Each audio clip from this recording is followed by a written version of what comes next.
So this morning I saw my wife, Vachigadzira Nzungu. She sells peanut butter, so I just thought of something.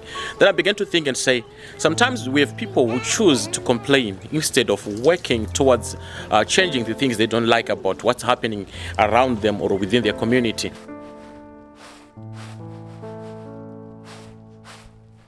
Are you the kind of person who is always complaining or blaming people for what you're going through and for the challenges that you're facing right now? So this morning I just thought I should come and just remind you that you have got the ability to change the things that you don't want. There's some people who have been staying like in the diaspora, some are in South Africa for the past 5 years. The only reason that that person gives you when you ask them, why are you still where you are today? They'll say, oh, I was supposed to have gotten a job. My brother promised me, my auntie promised me, but they never honored their promise. Let me tell you, you can remain in that same situation for years if you don't take an action to change your life's circumstances. Do something. In the beginning, I said, the way you grew up, how you grew up, and the people who were in your community when you're growing up determine to a large extent your mindset, how you think, how you view things, how you perceive things, and how you act when facing situations. So I remember the story in the Bible from the book of Genesis chapter number 12, where you hear God saying, now Abraham, I want to bless you.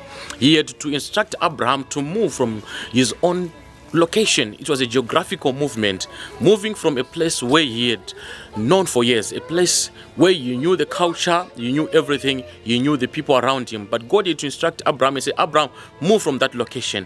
I want to tell you something. If you want a manifestation of God's blessings in your life, if you want to change your situation, if you want to see the manifestation of what God has done or deposited inside of you, you need at times to move from a certain people, from a certain culture, from a certain thinking, from a certain way of doing things. Change can only happen when you are very intentional about seeing it happening.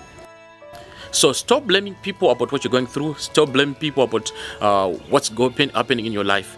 As long as you are alive, you have the ability to do something that transforms your life in the life of the generations to come. What is it that you don't like?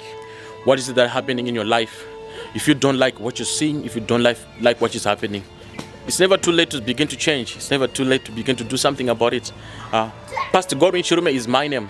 To meet again in my next video, may God richly bless you.